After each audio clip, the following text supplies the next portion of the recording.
Welcome to Real Fishing UK. In this video we head back to Farlows Lake, this time not in search of the carp but in search of the pike in the venue. And I've got a very good stock level of pike, and I also got up to really good weights above 30, so hopefully we'll manage to get one of the crocs. That was the idea. Again, a lot of our fishing hasn't been done, days. We've done hours here and there, and also done a lot of piking around our own carp fishing. In this video, we're just going to show you the tactics that we've been using there and what we've found working for us at the moment. So we're going to share that with you in this video. Also, we'll show some of the fish, as you're seeing now. It kicks off here, and show some of the fish that we've had. And again, just what we've been using. It's really, really simple to set up, and great sport down there. 13-pound PB pike. Let's get her back. Took the bait on the surface. Such an aggressive take. Just come up, flipped over, and took the mackerel. I'll show you what we've been doing, but hopefully we'll have a few more on this wet day. Let's get the beauty back.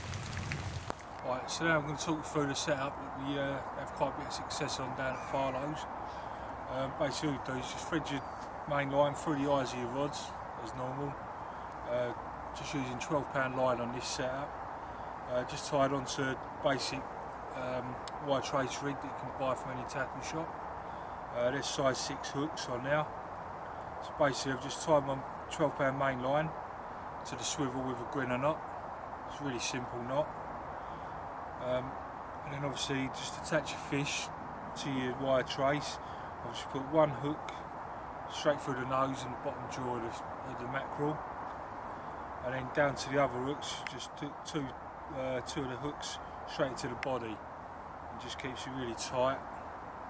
Really simple and a really effective rig. Got loads of pike on it.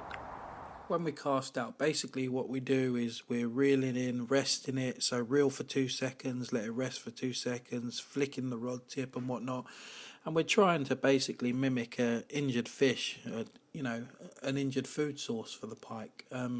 There's different ways, sometimes I count 2 seconds and reel, and then count 2 seconds without reeling. I found that working for me at the venue, letting it go to the bottom. I've also found that raising the rod tip up and bringing the fish to the surface and then letting it drop back down to the bottom, I have good hits on that.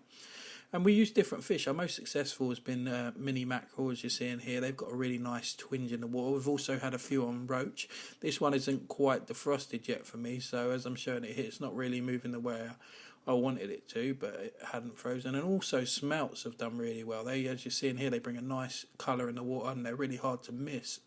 So any pike sitting in the weed here waiting to ambush will follow. Again, the way we hook it, there is reason behind that. I've actually seen a pike follow my bait on film, as you're seeing here, and the fish isn't sat right or hooked on right. It's curled over, and he's just turned his back on it. He knows something's up straight away. As you can see there, I've hooked it on, it's twisted around, and they weren't interested. Another thing I talk about is having the right tools for the jobs. Make sure you've got a set of forceps and whatnot. Last thing you want to do is have a fish on the bank and not be confident in dealing with it, or have the equipment to deal with it. So yeah, that's one thing that I did want to mention. Again, it's nice in the winter just walking around the venue trying to find them. We've been walking around trying to find the small fish. If you can find the shoal of small fish, and sometimes they're topping out the water, we found them. The pike generally ain't going to be too far behind, as you can see here.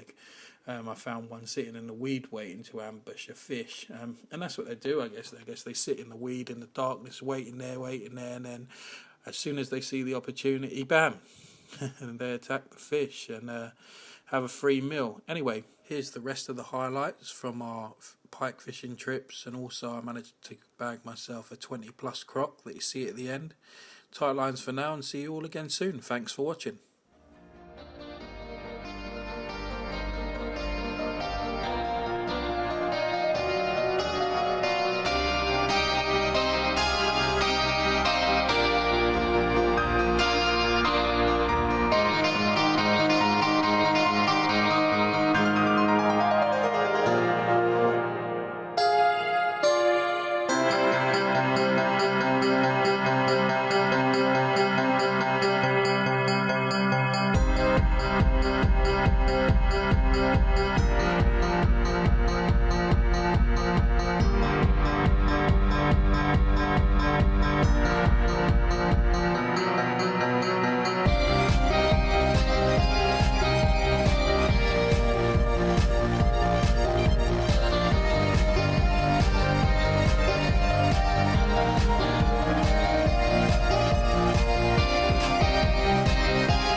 20.5 pounds pike, so get down to Farlows for a bit of pike fishing, and this is one of the beauties you can have.